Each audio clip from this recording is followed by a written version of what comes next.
Hello and जय हिंद to all defence aspirants. आप सभी सीडीएस एस्पिरेंट्स का मैं रतन गुप्ता स्वागत करता हूं सेंचुरियन डिफेंस एकेडमी के यूट्यूब चैनल में। और बच्चों, आज आपके लिए बहुत ही शानदार वीडियो हम लेके आए हैं। इस वीडियो में हालांकि आपका जब पेपर, अब आपको पता है कि 10 तारीख को आपका पेपर है, तो आपको कम से कम एक ये आइडिया लग जाना चाहिए कि आपका कौन सा सेक्टर मजबूत है, कौन से सेक्टर में आप थोड़े से वीक हुई है। तो आपको आइडिया लग गया होगा। हमारी पिछली वीडियो में भी मैंने आपको ये बताया था कि आप अपनी वीक और स्ट्रॉन्ग जोन को जरूर पकड़ लेना, ठीक है। उससे आपको मदद मिलेगी कि आपको कौन से सेगमेंट को जल्दी पकड़ना है और पहले पकड़ना है। बट फिर भी आज हम आपके लिए एक बहुत ही शानदार वीडियो लेके आए हैं। इसमें मैंने क्या किया कि आपके लिए जो पिछला पेपर हुआ हमारा सीडीएस का 2021 में, जो 14 नवंबर 2021 को सीडीएस 2 का पेपर हुआ था, उसमें मैथ्स के जितने भी क्वेश्चन आए हैं, 100 क्वेश्चन जो पेपर हुआ है, उसमें मैंने पूरा मतलब इसको कैटेगराइजेशन कर दिया मैंने आपके लिए, ठीक है। काफी मेहनत की गई इसके लिए।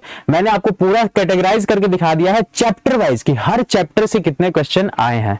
देखिए, इससे आपको एक बेहतरीन आइडिया मिलेगा किस चीज का, कि कौन से चैप्टर को ये पसंद कर रहे हैं और क्या पैटर्न थोड़ा बहुत चेंज होता रहता है, ये भी आपको जानने को मिलेगा। और किस सेक्टर से कितने क्वेश्चन पूछे गए हैं, ये वेटेज भी हमें जानने को मिलेगा। तो हमारा जो आज मुख्य है वो टॉपिक है, वो यही है कि हमें मैथमेटिक्स के चैप्टर वाइज हमें देखना है कि वेटेज कितना है हर एक चैप्टर का। और आपको इसमें भी नजर आएगा कि कुछ ऐसे भी चैप्टर्स हैं जिनसे क्वेश्चन आते हैं बट पिछली बार नहीं आए, ठीक है। तो ये जान के आपको थोड़ा सा हैरानी भी होगी, बट ठीक है, हम देखते हैं। तो सबसे पहला जो बच्चों मैथमेटिक्स में हमारा जो टॉपिक, आपको पता है कि पूरे 6 सेक्शन में हमारा टॉपिक बटा होता है। उसमें से सबसे पहला सेक्शन कौन सा है? अर्थमेटिक। अर्थमेटिक मतलब अंकगणित।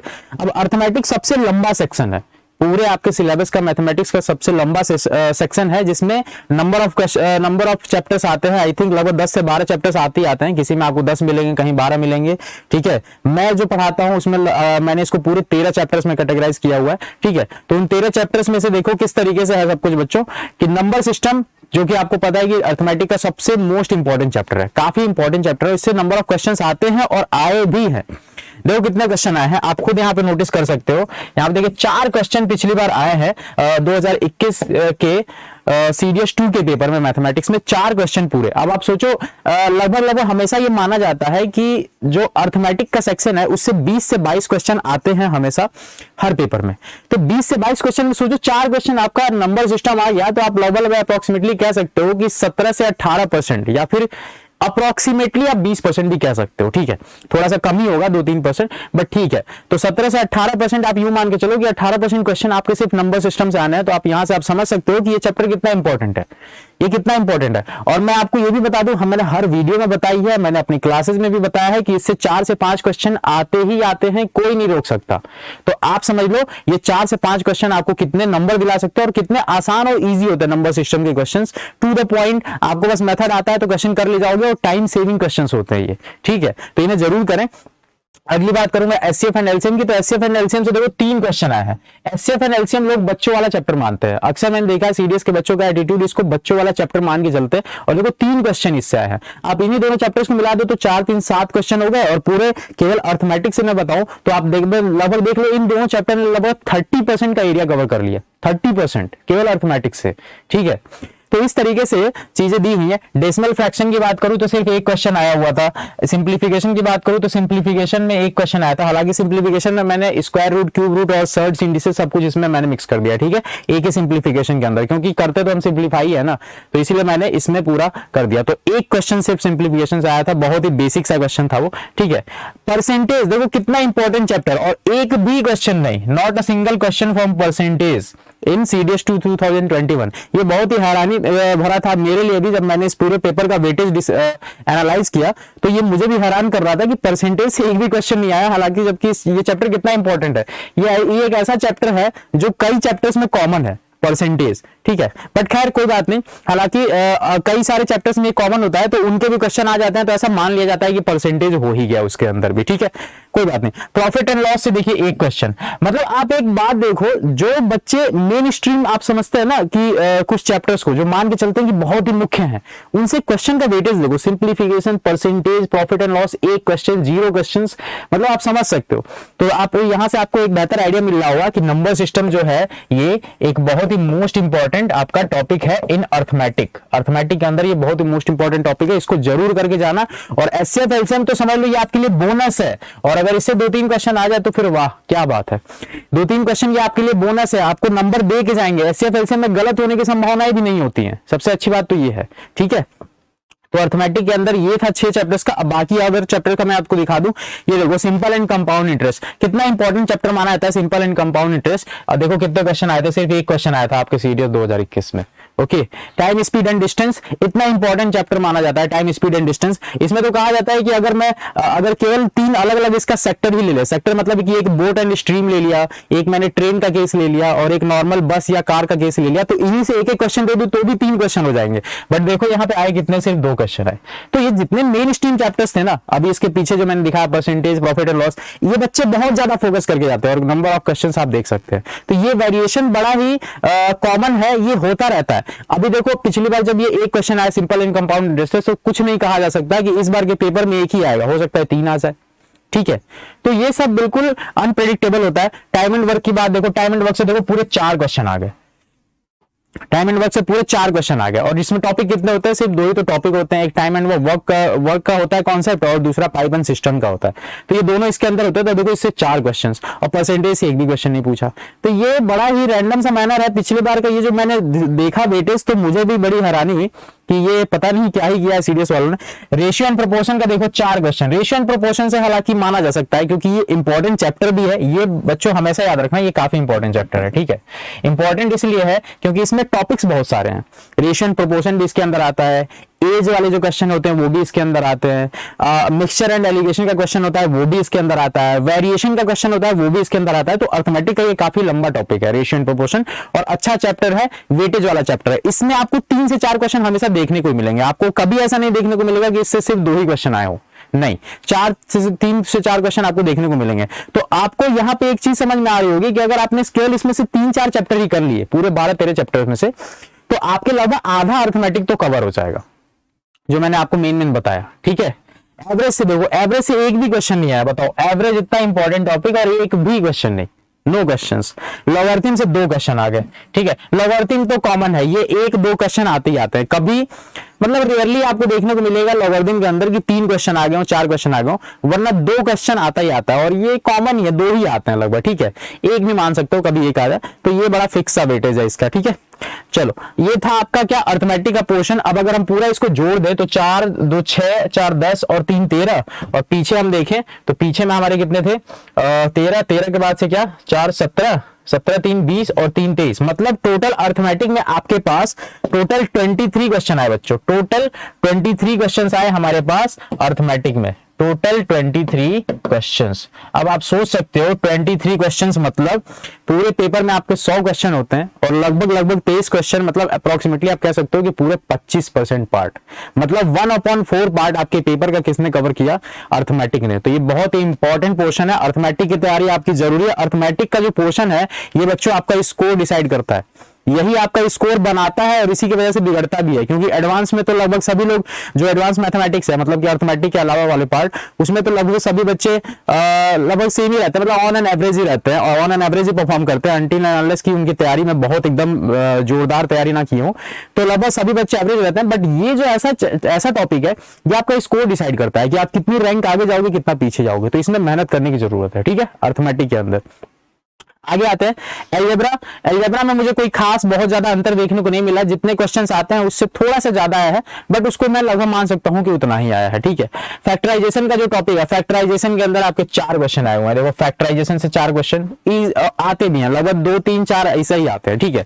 2 तो रेयरली देखने को मिले, 3 आ ही जाते हैं बच्चों, ठीक है। 3 से 4 ठीक है, कोई दिक्कत नहीं है। और 4 आप ऐसे भी कह सकते हो कि एचसीएफ एंड एलसीएम का जो पार्ट है पॉलिनोमियल्स के अंदर, मतलब अलजेब्रा में जो एचसीएफ और एलसीएम पढ़ते हो वहां से 0 क्वेश्चन है। अब 0 क्वेश्चन है तो हो सकता है यहां से 0 किया तो थोड़ा सा इधर बढ़ा दिया, कम से कम 2 क्वेश्चन आने चाहिए थे इससे, बट ठीक है 0 दिया कोई बात नहीं। बट लीनियर इक्वेशंस और inequations and quadratic equation and inequation, ये देखो इससे 6 क्वेश्चन, ठीक है। और ये दोनों के दोनों चैप्टर इंपॉर्टेंट है बच्चों, इस बात को ध्यान रखना। Linear equations and equations and quadratic equations and in equations, याद रखना मोस्ट इंपॉर्टेंट पार्ट्स हैं इन अलजेब्रा। अलजेब्रा में अगर आपने इन दो पोर्शंस को कर लिया तो ये समझ लो कि आपकी आधे से ज्यादा अलजेब्रा, मतलब लगभग 60% अलजेब्रा ये कवर कर लेंगे आपका एग्जाम के अंदर, आपके पेपर में, ठीक है। तो इसमें जरूर मेहनत करें और इन क्वेश्चंस को आप जरूर करें। नेक्स्ट है रेशनल एक्सप्रेशंस। रेशनल एक्सप्रेशंस में देखो वैसे क्वेश्चंस होते हैं लाइक कि उनको ना क्वाड्रेटिक में कह सकते हैं ना ही लीनियर में कह सकते हैं, वो बिल्कुल आपको जनरल अलजेब्रा लगा के जो क्वेश्चंस किए जाते हैं, ठीक है, उसको हम बोलते हैं रेशनल एक्सप्रेशंस के अंदर वो क्वेश्चंस आते हैं। तो ये तुम्हारे 4 क्वेश्चन आए थे और सेट थ्योरी से तो मैं हैरान हूं, हमेशा 1 से 2 क्वेश्चन आते थे, अब की बार 0 आए थे। तो देखो कई ऐसे टॉपिक्स जिसमें 0, आपने देखा अर्थमेटिक के अंदर भी आपको 2 टॉपिक मिले जिसमें 0 क्वेश्चंस थे, यहाँ पे भी आपको 2 टॉपिक मिल गया, हालांकि इसमें सिर्फ 6 ही टॉपिक है, 6 में ही 2 क्वेश्चंस, 2 टॉपिक में आपको 0 क्वेश्चन देखने को मिल रहा है, ठीक है।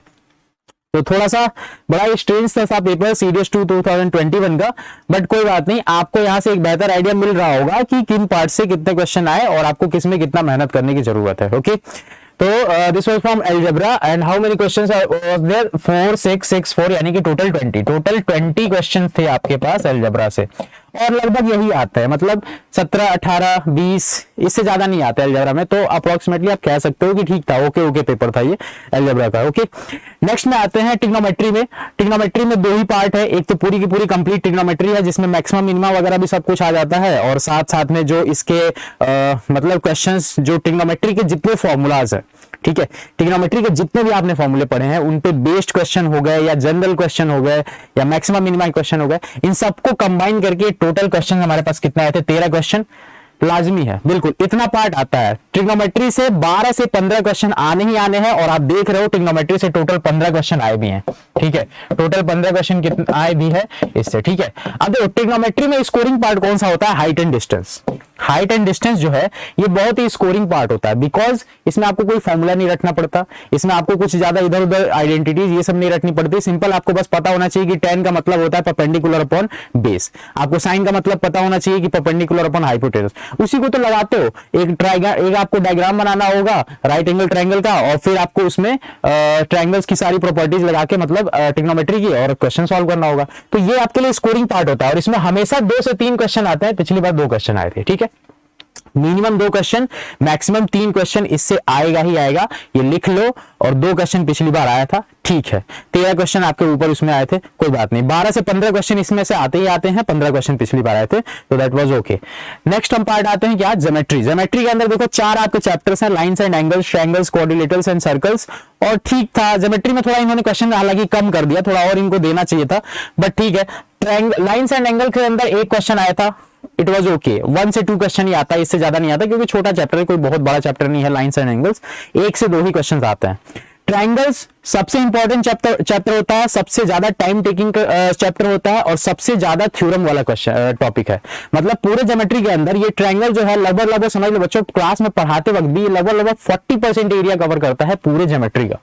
तो बहुत इंपॉर्टेंट चैप्टर है, सबसे ज्यादा टाइम इसी को कवर कराने में लगता है, और सबसे ज्यादा क्वेश्चन भी उसी के अकॉर्डिंग आए भी थे, बिकॉज जब थ्योरम्स इसके अंदर ज्यादा है तो ऑब्वियस सी बात है, इतने ज्यादा जब पढ़ाने को है तो उतने ही ज्यादा क्वेश्चंस भी होंगे करने को, तो क्वेश्चंस भी उससे ज्यादा आए थे, 8 क्वेश्चन आए थे। क्वाड्रिलेटरल से तो बड़ी हैरानी है भाई, 0 क्वेश्चन, एक भी मतलब क्वाड्रिलेटरल को इन्होंने इज्जत नहीं दी, ना ही रेक्टेंगल, ना ही स्क्वायर, ना ही रोम्बस, ना ट्रेपीजियम, किसी को भी इन्होंने मतलब रिस्पेक्ट भी नहीं दिया, तो 0 क्वेश्चंस थे, ठीक है, दैट वाज ओके। तो आपको यहाँ पे ये ध्यान रखा, बट एक चीज मैं ये भी बता दूं, अगर पिछली बार ये 0 क्वेश्चन आया था तो अगली बार 0 नहीं आएगा, ये बात मैं बता दूं, ये बहुत ही मतलब अनप्रेडिक्टेबल है। क्वाड्रिलेटरल से 0 क्वेश्चन नहीं आ सकता यार, मैं कभी नहीं बोल सकता किसी को कि 0 क्वेश्चन आएगा, बट ठीक है नहीं आया था, कोई बात नहीं। इतना मान के चलो कि इसमें तुम्हें 2 से 3 क्वेश्चन या 1 क्वेश्चन, 2 तो मिनिमम देखने को ही मिलेंगे क्वाड्रिलेटरल के अंदर, तो इतना मान के चलना, ठीक है। अब वो 2 से 3 क्वेश्चन जो आते हैं उसमें भी एक ट्रेपीजियम तो जरूर होगा, ये स्क्वायर, रेक्टेंगल और ट्रेपीजियम इसको बड़ा पसंद करते हैं, हालांकि सभी के सभी क्वाड्रिलेटरल अगर आपने पढ़ रखे हैं तो आपको कोई दिक्कत नहीं होगी, बट ये पसंद करते हैं, ठीक है। सर्कल से तो क्वेश्चन आने ही आने हैं, 3 क्वेश्चन आए थे, 3 से 5 क्वेश्चन आपको सर्कल से देखने को मिलेंगे, बिकॉज ट्रायंगल्स और सर्कल्स, ये याद रखना बच्चों, ये दोनों के दोनों मोस्ट इंपॉर्टेंट हैं in the part of geometry, ठीक है। ज्योमेट्री के अंदर ये बहुत ही मोस्ट इंपॉर्टेंट टॉपिक है, आपको इन 2 चैप्टर से पूरे ज्योमेट्री का मैं बता रहा हूँ 70 से 80% क्वेश्चन आपको सिर्फ इसी दो टॉपिक से देखने को मिलेगा। 70 to 80% क्वेश्चंस आपको ट्रायंगल और सर्कल से देखने को मिलेंगे in the section of geometry only. ठीक है, तो आप ये दो चैप्टर भी अगर आप तैयार कर लेते हो ज्योमेट्री के अंदर, तो आप समझ लो कि ज्योमेट्री का आप 70 से 80% हिस्सा करने के लायक हो। बाकी लाइंस एंड एंगल्स के क्वेश्चन हो जाते हैं यार, बहुत ईजी होता है। अगर ट्रायंगल को सर्कल आता है तो ये इजीली हो जाता है, केवल एंगल ही तो आगे पीछे करना होता है बराबर। ठीक है, अब तो इसमें अगर मैं क्वेश्चन देखूं टोटल कितने आए थे अगर ज्योमेट्री के अंदर, तो आप देख सकते हो 8 3 11 और 1 12, टोटल 12 क्वेश्चन आए थे and that was okay. 12 to 15 question का पोर्शन होता है ज्योमेट्री। ठीक है, 12 थोड़ा से ज्यादा भी कर सकते थे, 16 17 तक कर सकते थे, बट ठीक है 12 क्वेश्चन, 3-4 क्वेश्चन कम आए। लेकिन इन्होंने जो इधर क्वेश्चन कम किया ना, उसकी खाना पूर्ति इन्होंने बराबर कर दी है मेंसुरेशन के अंदर। मेंसुरेशन में आप देख लो कितने क्वेश्चन आए। 2D से आपके आया है 7 questions. 2D 7 questions, that means कि आपको एरिया एंड पेरीमीटर डिस्कस करना है। एरिया एंड पेरीमीटर जितने ज्योमेट्री के अंदर फिगर्स पढ़े हो उसके सभी एरिया एंड पेरीमीटर से देखो कितने क्वेश्चन आए हैं, 7। ओके, और 3D से तो हमेशा क्वेश्चन आते ही आते हैं, पूरे 13 क्वेश्चन। हालांकि थोड़ा सा ज्यादा हो गया, 10 तक चल जाता है, लेकिन 13 क्वेश्चन आ गए तो ठीक है। तो यहां से आपके टोटल कितने क्वेश्चन आते हैं बच्चों? टोटल 20 क्वेश्चन आते हैं, ये बात ध्यान रखना। और ये बहुत ही इंपॉर्टेंट टॉपिक भी है, मेंसुरेशन प्रिपेयर कर लेना, केवल फॉर्मूला रटना होता है, सवाल अपने आप होते हैं, कोई दिक्कत नहीं है। ठीक है, और नेक्स्ट आपका लास्ट है स्टैटिस्टिक्स का पार्ट, जिससे 10 क्वेश्चन आए हैं और यही आते हैं, 10 से 12 क्वेश्चन ही आते हैं, इसमें कोई हैरानी नहीं है। ये तो आपका सिर्फ ग्राफ देख के आपको क्वेश्चन कर लेना होता है। ठीक है, चलिए ये था फाइनली मेरी तरफ से एनालिसिस 2021 के पेपर का। आई होप इससे आपको मदद मिली होगी आपके अपकमिंग एग्जामिनेशन के बारे में जानने के लिए। ठीक है, तो आप सभी को मेरी तरफ से thank you and wish you all the very best for your upcoming examinations. आपका पेपर बहुत अच्छे से हो, आप खुशखबरी लाके सुनाए, हम इसी का इंतजार करेंगे। और अगर वीडियो पसंद आई, अच्छा लगा और मदद मिली आपके एग्जाम के लिए प्रिपरेशन करने में, तो इस वीडियो को लाइक करिए, चैनल पे पहली बार आया है तो सब्सक्राइब करिए और साथ ही साथ ज्यादा से ज्यादा लोगों के साथ में शेयर करिए। ठीक है, थैंक यू, जय हिंद।